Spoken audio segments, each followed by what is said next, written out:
जाइए, सब लोग बैठ जाइए सामने से। मंच पर हमारे यशस्वी अध्यक्ष किरण देव जी उपस्थित है। तालियों की गड़गड़ाहट से स्वागत करिए जगदलपुर के हमारे विधायक, मेरे पुराने साथी किरण देव जी। और एक बार स्वागत करिए हमारे लाडले केदार कश्यप जी का, हमारे आदिवासी समाज के वरिष्ठ नेता और कैबिनेट मंत्री अजय चंद्राकर जी हमारे बीच उपस्थित हैं। एक बार तालियों से उनका स्वागत करिए। और हमारे बीच में श्री प्रेम प्रकाश पांडे जी उपस्थित हैं। हमारे बीच में बस्तर के हमारे पूर्व लोकप्रिय नेता देवलाल जी देवदुका जी उपस्थित हैं। उनका भी बालों की धरती पर स्वागत है।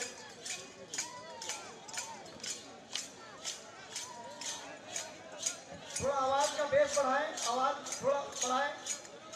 देवलाल दुग्गा जी, किरण देव जी, हमारे बीच में मीना साहू जी, राकेश यादव जी, वीरेंद्र साहू जी, देवलाल ठाकुर जी, प्रीतम साहू जी सहित वरिष्ठ सारे लोग हैं। और मेरा आग्रह है कि जब राजनाथ सिंह जी आ जाएं तो अपने अपने स्थान को छोड़ना नहीं है। जैसी सूचना मिलेगी उसके हिसाब से ही, क्योंकि सिक्योरिटी वालों का विशेष निवेदन है। बस आपके बीच आ रहे हैं।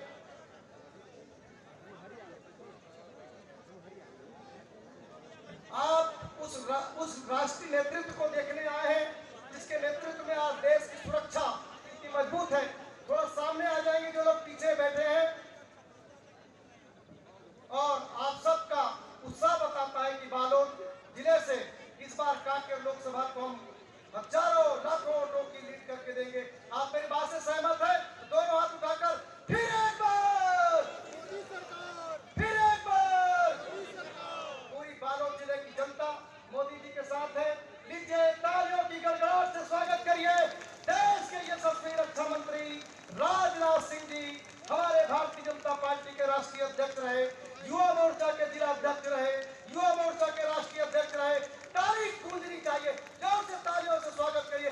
राजनाथ सिंह जिंदाबाद, नरेंद्र मोदी जिंदाबाद। मैं सभी मंचस्थ अतिथियों से अपना स्थान ग्रहण करने के लिए निवेदन करता हूं। और माननीय राजनाथ सिंह जी का और चुनीलाल जी साहू हमारे सांसद महासमुंद के, अगर आप भी हैं तो पवन साहू जी, मैं माननीय राजनाथ सिंह जी को स्मरण दिलाना चाहता हूं कि 2003 में हमने ऐसी एक जगह में आपकी सभा मांगी जिसके लिए लोगों ने कहा कि यहाँ पे कोई सभा नहीं होती, लोग नहीं आते, यहाँ भाजपा कभी जीतती नहीं। हम लोगों ने कहा था ताराचंद जी साहू से कि हम राजनाथ सिंह जी को बुलाएंगे। और वो विधानसभा बहुत सालों के बाद पहली बार खेड़था विधानसभा के सूर्यगांव में 2003 में राजनाथ सिंह जी आए थे और हम बहुत बहुमत से सभा जीते थे। फिर एक बार 20-25 साल के बाद हमारे बीच में है। जोर से तालियों से स्वागत करिए देश के यशस्वी हमारे पूर्व राष्ट्रीय अध्यक्ष और रक्षा मंत्री। मैं पवन साहू जी से आग्रह करता हूं कि वो स्वागत करें। पुष्पाल से भरत मटियारा जी, यज्ञ शर्मा जी, प्रीतम साहू जी, वीरेंद्र साहू जी, देवलाल ठाकुर और राकेश यादव जी, माननीय राष्ट्रीय अध्यक्ष जी का तब तक एक ताली बनती है साहब, जिन्होंने पूरे देश के लिए अपना जीवन अर्पित किया। मोहन मंडावी जी से आग्रह कि वो भी स्वागत करें, अजय चंद्राकर जी सहित सारे लोग। और भारत माता की, भारत माता की। मैं हमारे क्लस्टर के प्रभारी अजय चंद्राकर जी से आग्रह करता हूं कि आप स्वागत करें। माननीय प्रेम प्रकाश पांडे हमारे समन्वयक हैं, आप भी स्वागत करें। माननीय केदार कश्यप जी से आग्रह है कि हमारे चुनाव में प्रभारी है वो, आप भी स्वागत करें। हमारे संसद का किरण देव जी के स्वागत के लिए मैं सुरेश निर्मलकर बालोद शहर मंडल अध्यक्ष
स्थान दिया।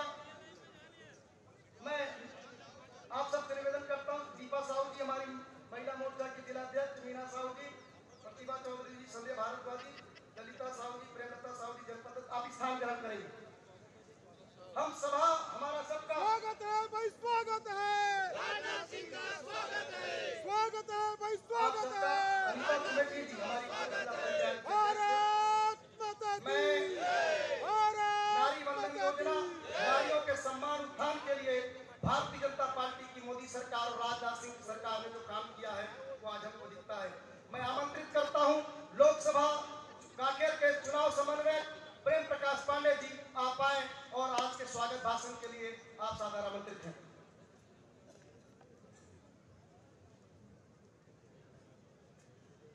बोलो भारत माता की, भारत माता की। आज के इस विशाल आम सभा में उपस्थित हम सबके नेता, देश के मंत्री आदरणीय राजनाथ सिंह जी उपस्थित हैं।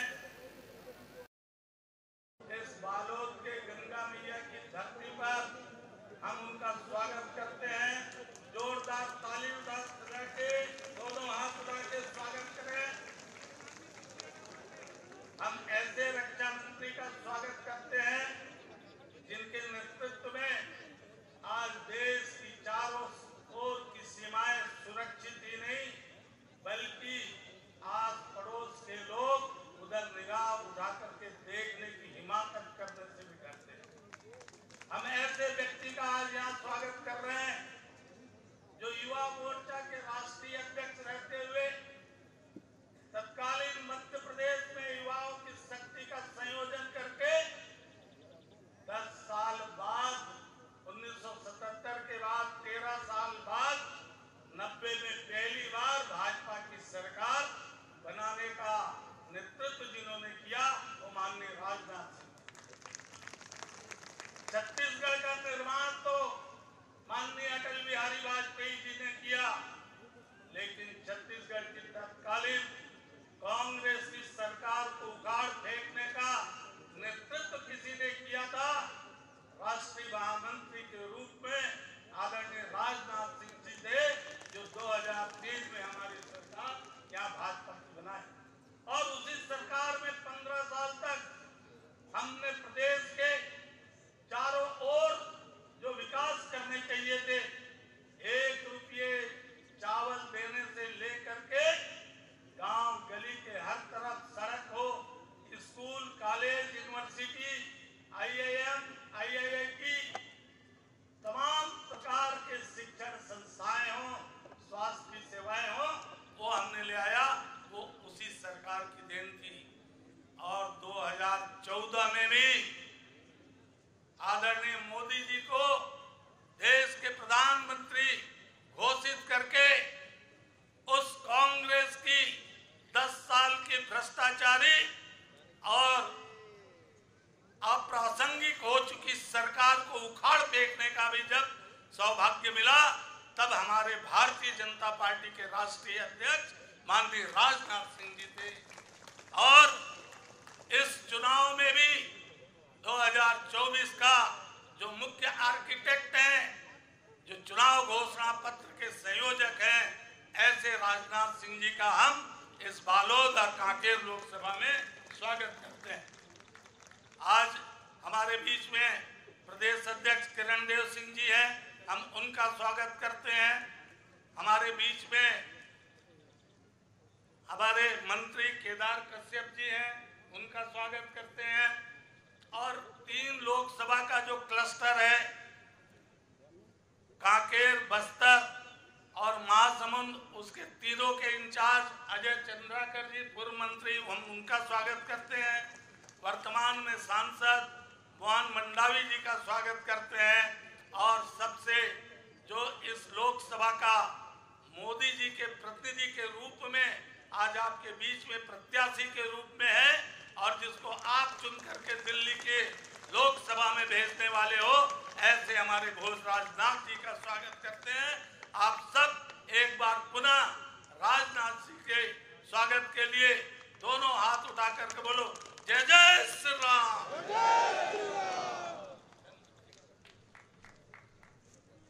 मैं आमंत्रित कर रहा हूं हमारे लोकसभा के प्रत्याशी भोजराज जी नाग को एक बार जय जय श्री राम करके आशीर्वाद दीजिए।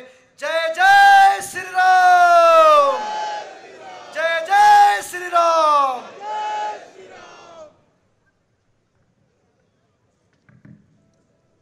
भारत माता की, गंगा मैया की, भारतीय जनता पार्टी जिंदाबाद, भारतीय जनता पार्टी जिंदाबाद, नरेंद्र मोदी जिंदाबाद, नरेंद्र मोदी जिंदाबाद, विष्णुदेव साय जिंदाबाद, विष्णुदेव साय जिंदाबाद, राजनाथ सिंह जिंदाबाद, राजनाथ सिंह जिंदाबाद, किरण देव सिंह जिंदाबाद, किरण देव सिंह जिंदाबाद।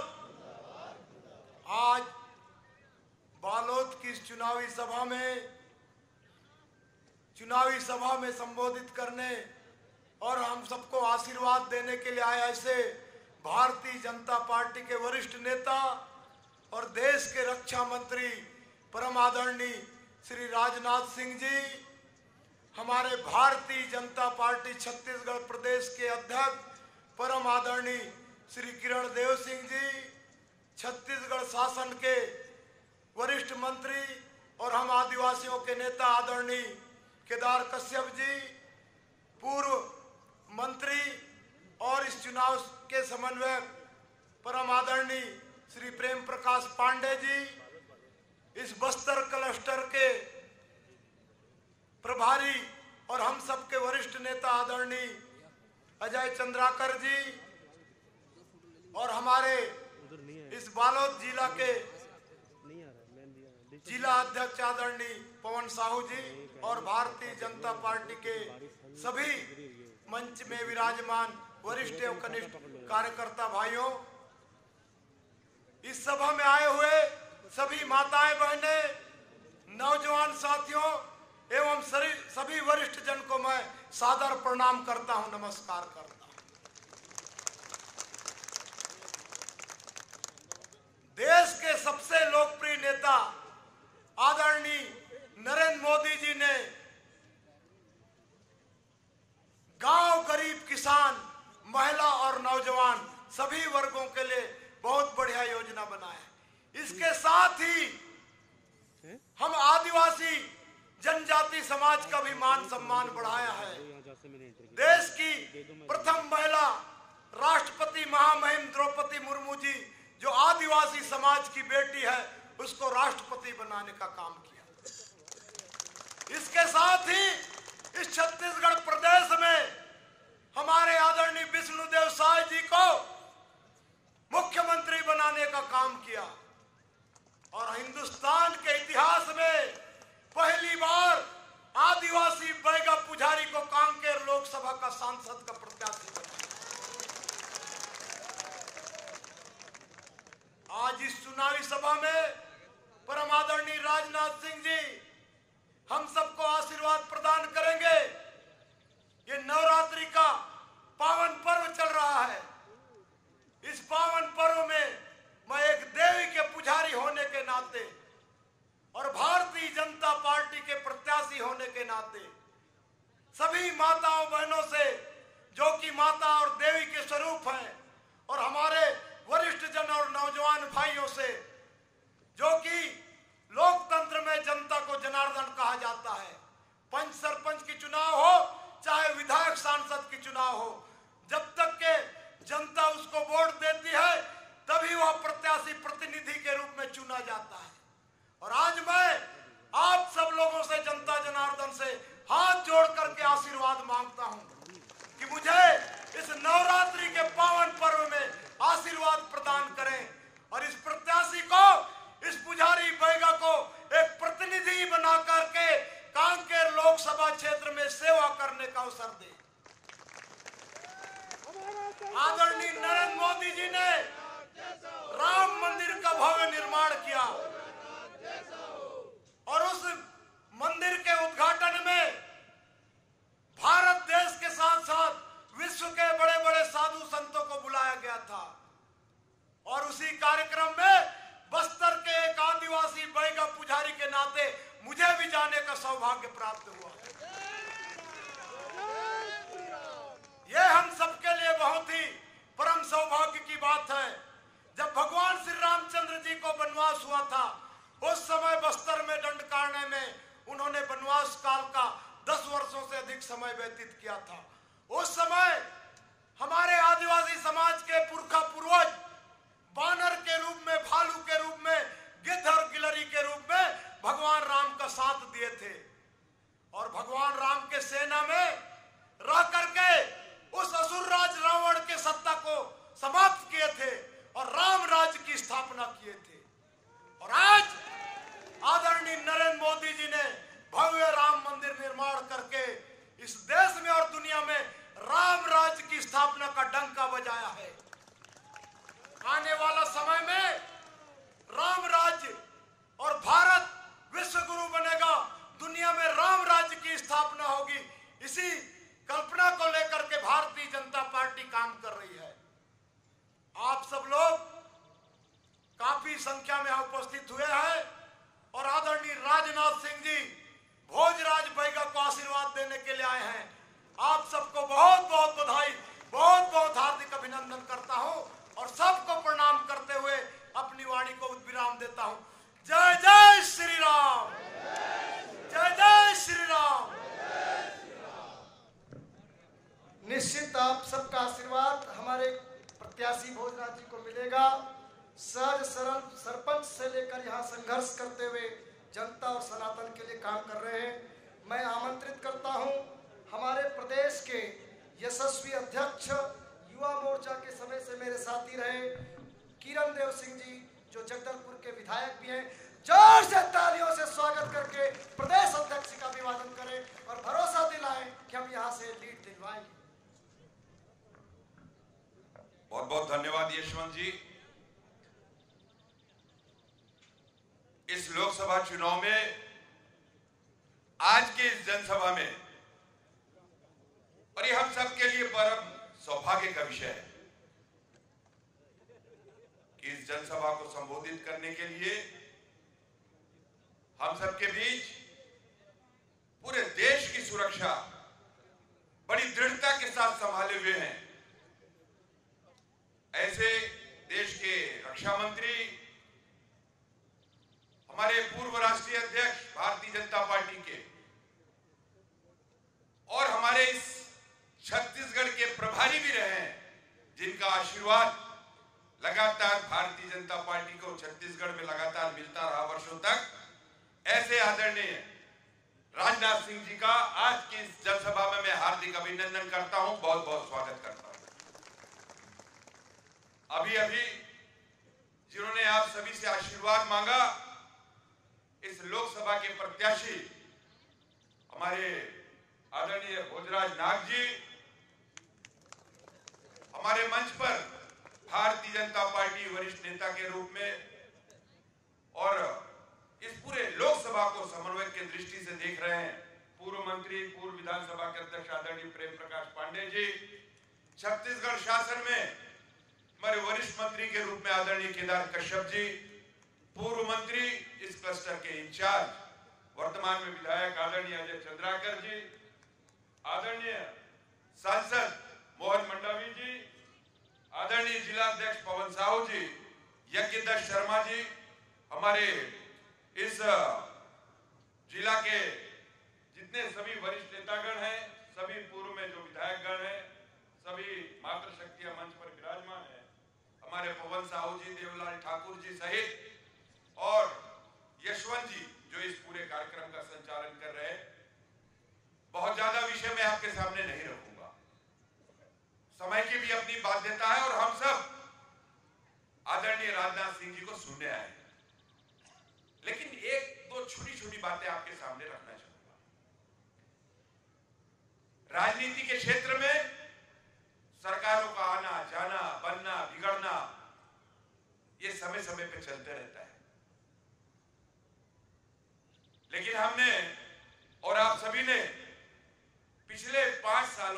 कांग्रेस की सरकार के कार्यक्रम कार्य योजना, उनकी जो रंग ढंग है, उसके जिस तरीके से उसने छत्तीसगढ़ में जनता को लूटा, भय, भूख, भ्रष्टाचार, अत्याचार, अनाचार की सीमाएं लांघने,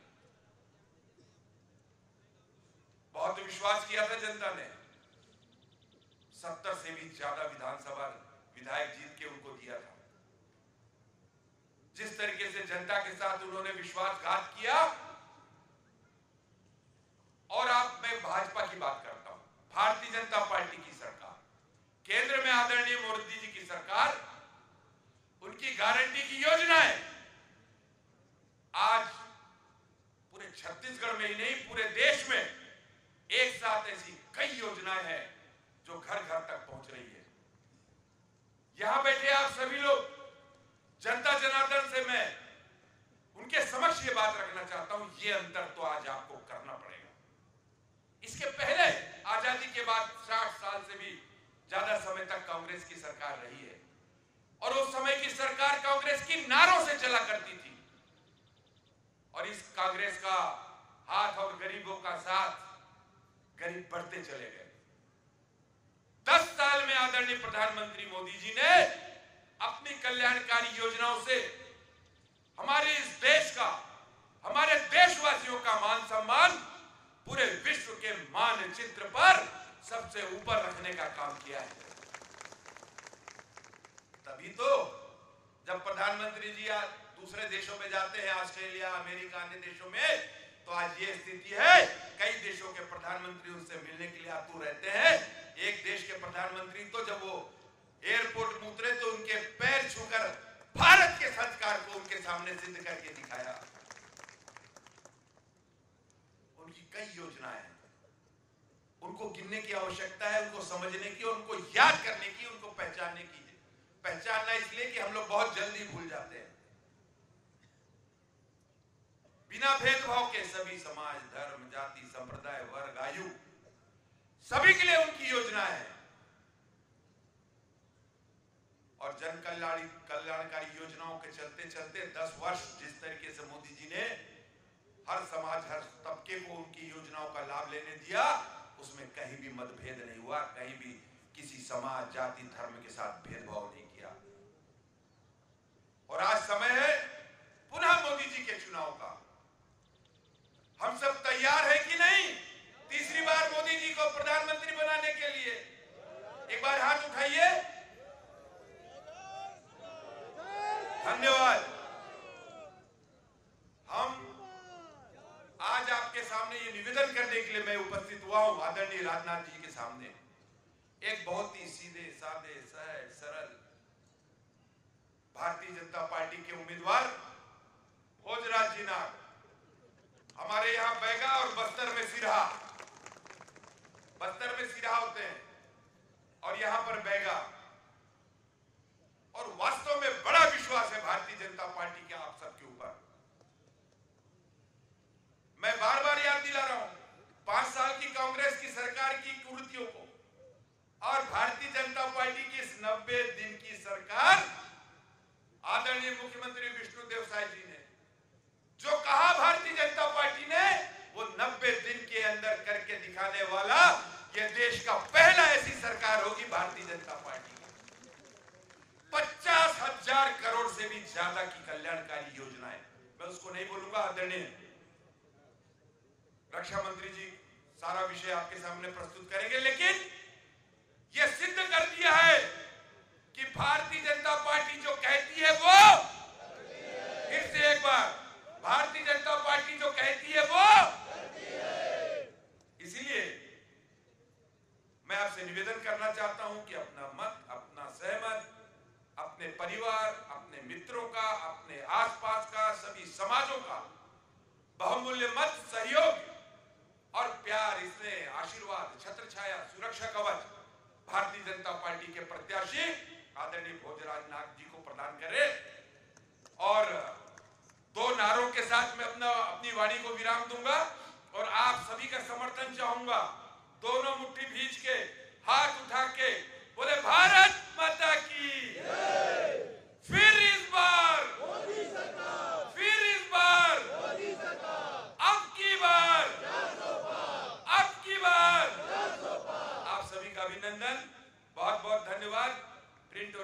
इलेक्ट्रॉनिक मीडिया के सभी पत्रकार बंधुओं को मैं नमस्कार करते हुए अपने शब्द अपनी वाणी को यही विराम देता हूं। धन्यवाद प्रदेश के यशस्वी अध्यक्ष किरण जी। जब सभा मिली राजनाथ सिंह जी की, हम सब उत्साहित थे कि हमको उनकी खलकती आवाज सुनने मिलेगी। 2 दिन से प्रकृति की मन अच्छा था, सबका उद्देश्य अच्छा था। राजनाथ सिंह जी, प्रभु कृपा थी, आपका आना तय था, आप आए। एक बार जोर से स्वागत करिए। इतने आज सुबह भी बारिश हो रही थी। मैं ससम्मान आमंत्रित कर रहा हूं देश के यशस्वी रक्षा मंत्री राजनाथ सिंह जी। ताली बजाकर स्वागत करें। राजनाथ सिंह जिंदाबाद, राजनाथ सिंह जिंदाबाद, भारत माता की जय, आप लोग बोलिए भारत माता की, मैं बोलूंगा जय अकेले। बोलिए आप लोग सभी लोग एक साथ, जय। बहुत बहुत धन्यवाद। हमारे भारतीय जनता पार्टी छत्तीसगढ़ के प्रदेश अध्यक्ष, जिनका अभी अभी आपने भाषण सुना है, जैसे किरण सिंह जी देव, और हमारे छत्तीसगढ़ के वरिष्ठ मंत्री, यही केदार कश्यप जी को मैं कह रहा था कि आप वरिष्ठ हो गए। जब मैं यहां आया था तो ये बहुत छोटे थे, और आज जब इनको वरिष्ठ मंत्री कहा जा रहा था तब मुझे बड़ा अटपटा लग रहा था कि बताइए वही केदार कश्यप आज वरिष्ठ मंत्री हो गए। हमारे यहाँ के सांसद रहे हैं मोहन मंडावी जी, बहुत अच्छी भूमिका उन्होंने संसद में निभाई है। और अजय चंद्राकर जी, ये तो हम सब लोग मिलकर यहाँ काम किए हैं 2003 से। प्रेम प्रकाश जी पांडे जी हमारे लोकसभा के स्पीकर भी रहे, बहुत ही सुलझे हुए एक ऐसे नेता, लोकसभा के समन्वयक हैं। और भरत मटियारा जी लोकसभा के संयोजक, पवन साहू जी जिलाध्यक्ष, यज्ञदत्त जी शर्मा लोकसभा सह संयोजक, श्री प्रीतम जी साहू पूर्व विधायक, श्री वीरेंद्र साहू पूर्व विधायक, इस सभा में मौजूद मेरे सभी सम्मानित बहनों एवं भाइयों, संभवतः लंबे अरसे के बाद किसी सार्वजनिक सभा को संबोधित करने के लिए आप सबके सामने खड़ा हुआ। लंबे समय के बाद आया हूं, फिर भी आप लोगों ने गर्मजोशी के साथ तालियां पहनाकर, फूलों के गुच्छे देकर हम लोगों का स्वागत किया है। लेकिन मैं भूल नहीं सकता उस भारत की परंपरा को जिसमें स्वागत, अभिनंदन और सलाम दुआ कभी एक तरफा नहीं होता है।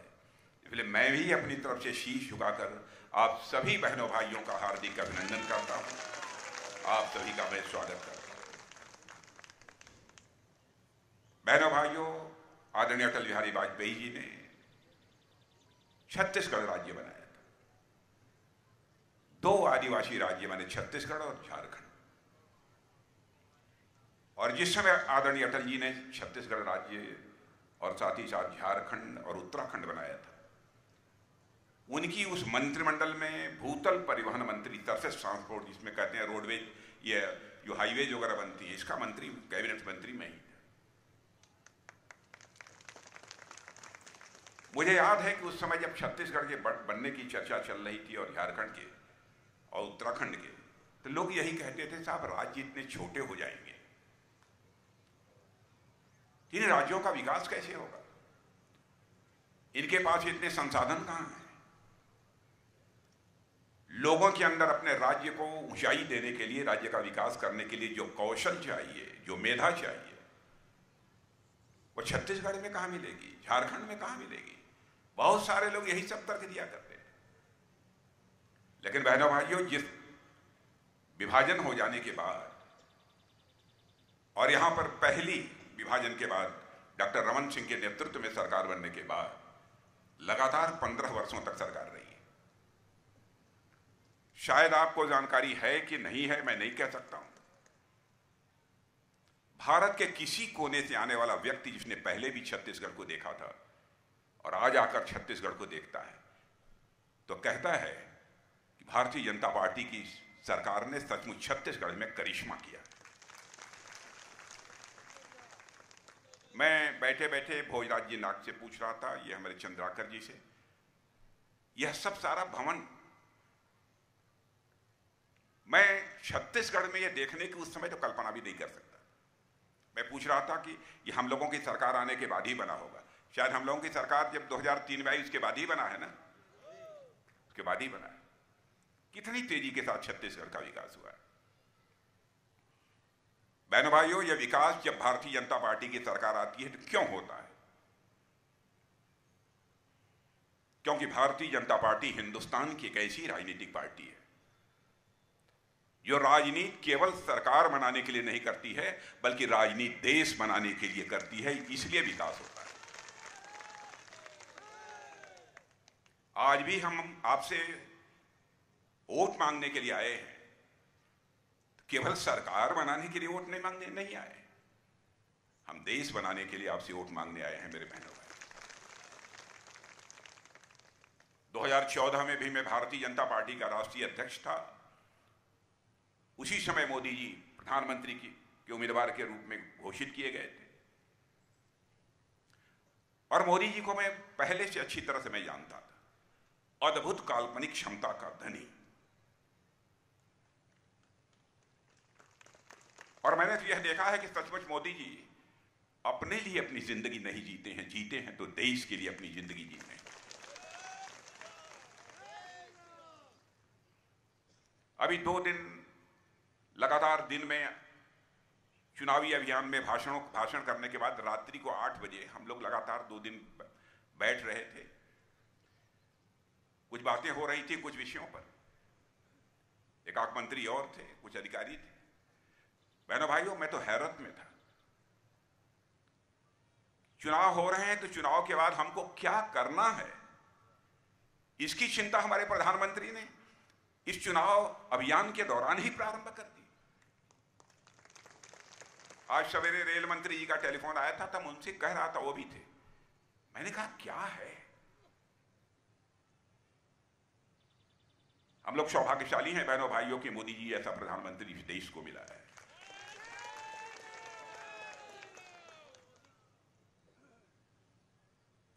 और मैं पूरी तरह से आश्वस्त हूं कि भारत का मस्तक बहनों भाइयों कभी झुकने नहीं पाएगा।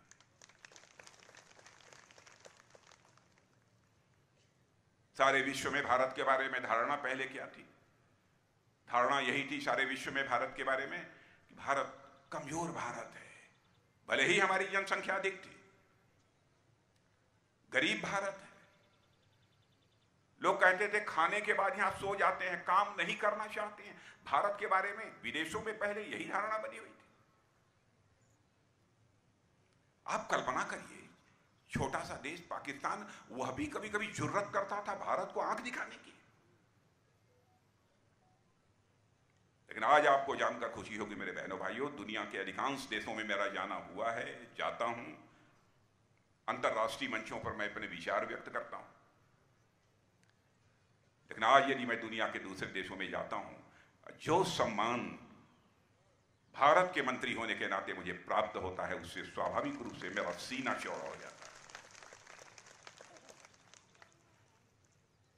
मैं बार बार कहता हूं, विश्व में भारत की प्रतिष्ठा बढ़ी है। पहले विश्व के मंचों से भारत कुछ बोलता था तो दुनिया कहती थी भारत कमजोर देश है।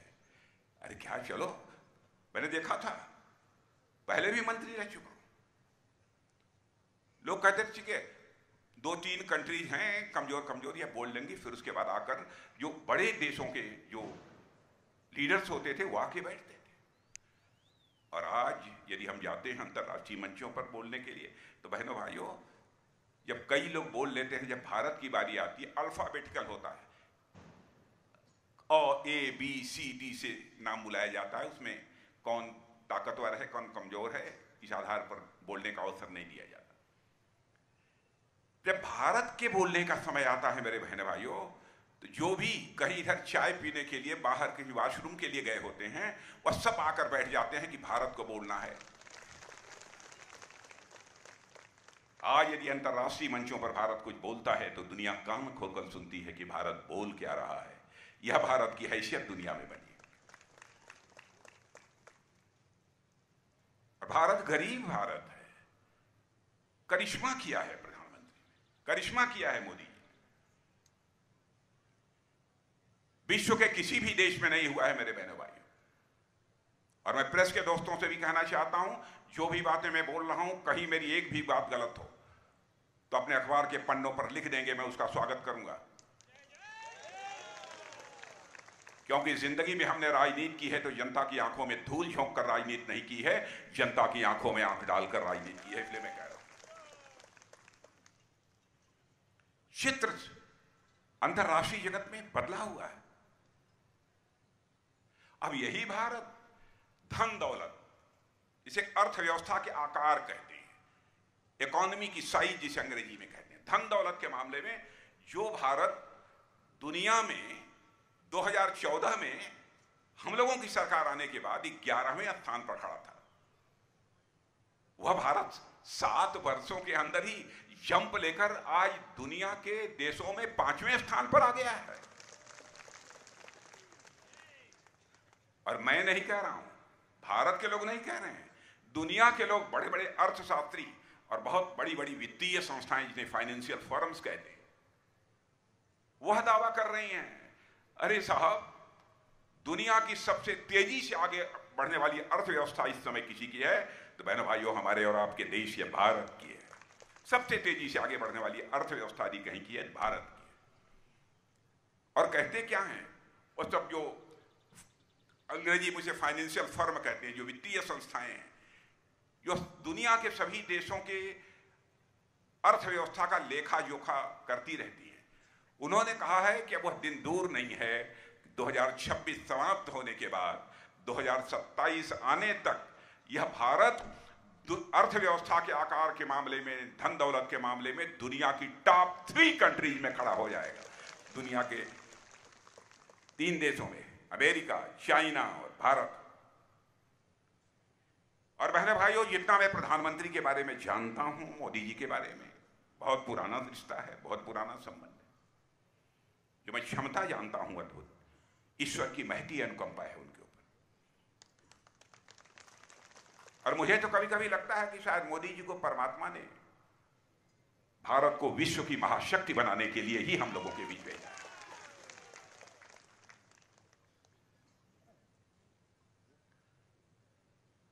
और बार बार जब हम लोग घोषणा पत्र के बारे में बात कर रहे थे, 2014 में चूंकि पार्टी का अध्यक्ष मैं ही था, उस समय हमारी ही देखरेख में बना था चुनावी घोषणा पत्र, डॉक्टर मुरली मनोहर जी जोशी उसके अध्यक्ष थे। 2019 में भी प्रधानमंत्री जी ने कहा, राजनाथ जी आप जिम्मेदारी संभालिए, और 2024 में भी उन्होंने कहा कि आप ही जिम्मेदारी संभालिए। एक एक चीज को देखते हैं, कहते हैं इसमें ऐसा कुछ नहीं होना चाहिए जो हम न कर पाए। और बहनों भाइयों, आपने देखा होगा कि कांग्रेस पार्टी, दूसरी राजनीतिक पार्टियां बहुत सारे वादे जनता से करती हैं चुनाव के दौरान, और मैं समझता हूं कि जितने वादे कांग्रेस ने अब तक देशवासियों के साथ किए हैं, यदि आंशिक रूप से उन्होंने पूरा कर दिया होता तो भारत पता नहीं वर्षों पहले दुनिया का धनवान देश बन गया होता, दुनिया का ताकतवर देश बन गया होता। और हालत आपने नेताओं की देखी होगी, जनता में नेताओं के बारे में क्या धारणा बनी हुई थी। अरे साहब, नेताजी हैं, नेताजी का मतलब झूठ बोलते हैं, नेताजी हैं ये तो कह रहे हैं, करेंगे नहीं, यह धारणा बनी हुई थी। बहनों भाइयों, किसी राजनीतिक पार्टी के नेता के बारे में धारणा होगी, लेकिन भारतीय जनता पार्टी के नेता के बारे में धारणा नहीं हो सकती। उठाकर देखे कोई हमारा चुनावी घोषणा पत्र, आज का नहीं। मैं याद दिलाना चाहता हूं, 1951 में जब भारतीय जनसंघ के रूप में काम कर रही थी हमारी पार्टी, उस समय ही हम लोगों ने कहा था हम आएंगे, जम्मू कश्मीर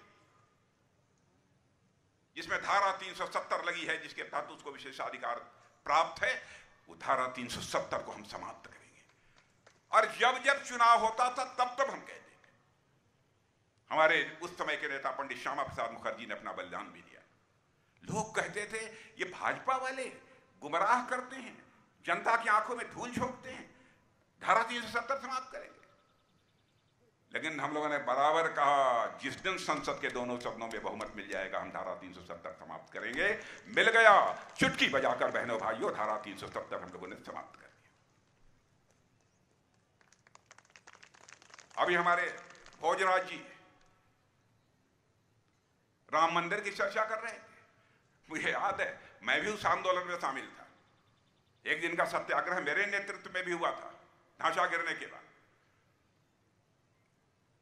जब हम लोग नारा लगाते थे राम लला हम आएंगे मंदिर यही बनाएंगे, तो कांग्रेस के कुछ लोग खड़े रहते थे उधर से नारा लगाते थे लेकिन तारीख नहीं बताएंगे। लेकिन आपने देखा बहनों भाइयों राम लला अपनी कुटिया से निकलकर अपने राजमहल में स्थापित हो चुके हैं।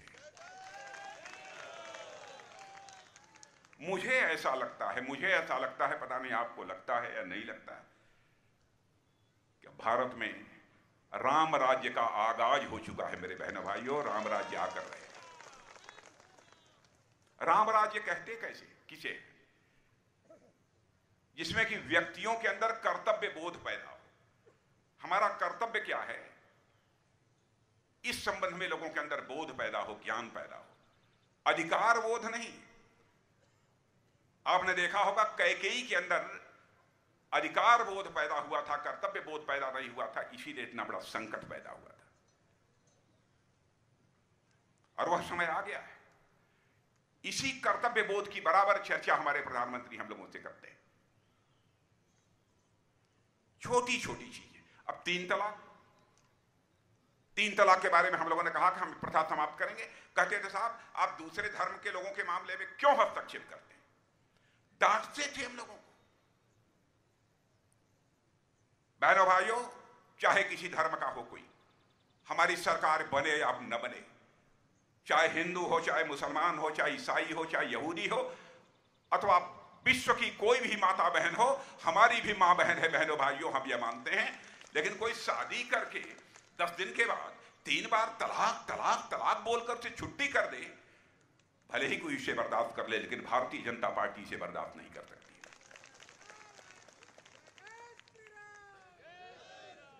3 तलाक की प्रथा को भी हमने समाप्त कर दिया। यानी हम जो कहा है मैंने किया है। भारत की राजनीति में पैदा हुए विश्वास के संकट को हम लोगों ने चुनौती के रूप में स्वीकार किया है। मेरे बहनों भाई, हम लोगों की यह धारणा रही है, हमारे प्रधानमंत्री जी की सोच रही है, जब तक हर व्यक्ति का विकास नहीं होगा, और विकास केवल नहीं कि उसके बाद खाने पीने का साधन मुहैया हो जाए, उसका पढ़ाई भी होनी चाहिए, लिखाई भी होनी चाहिए, ज्ञान भी होना चाहिए, संस्कार भी होना चाहिए, सब कुछ होना चाहिए। तभी भी हम भारत को जो विश्व गुरु बनाना चाहते हैं, तभी हमारा विश्व गुरु भारत को बनाने का स्वप्न साकार हो पाएगा। इस चीज की बराबर चिंता हमारे लोगों ने की। अब जैसे भारत में लोग भूखे रहेंगे तो राम राज्य की कल्पना की जा सकती है। बहनों भाइयों आप सदा सहता देखिए, इसकी आपने कल्पना नहीं की होगी। कोरोना का संकट जब पैदा हुआ, स्थान स्थान पर नौकरी करने वाले लोग जब काम बंद हो गया, उनके यहां अपने घरों को वापस हो रहे थे, पैदल वापस हो रहे थे। उस समय हमारे प्रधानमंत्री ने अपने दृढ़ इच्छा शक्ति का परिचय देते हुए कहा कि हिंदुस्तान में जब तक यह कोरोना का संकट है, हम 5 किलोग्राम राशन प्रति व्यक्ति प्रति परिवार हम मुहैया करेंगे। और वह सिलसिला तब से चला आ रहा है, और आज आप सुन लो, आज भी चल रहा है। और मैं आपको बताना चाहता हूं 2029 तक चलेगा बहनों भाइयों, इसे कोई रोक नहीं सकता। और मैं जानता हूं ईमानदारी से हमारी बात सही हो तो जरा बताइएगा। एक एक परिवार में मुझे जानकारी है कि 3-3, 4-4, 5-5 लोग 5-5 किलो ले रहे हैं। ये सही बात है कि नहीं? सही बात है कि नहीं है? क्या इसकी कल्पना की जा सकती थी? भ्रष्टाचार की चर्चा राजीव गांधी जी किया करते थे। एक बार कांग्रेस के शासन में जो भ्रष्टाचार रहा है, बहनों भाइयों एक भी सरकार कांग्रेस की ऐसी केंद्र की नहीं रही है जिस पर भ्रष्टाचार का आरोप न हो। आपने 5 वर्षों के लिए छत्तीसगढ़ में बना दी कांग्रेस की सरकार। बताइए, गोठन घोटाला, बहनों भाई गोबर घोटाला,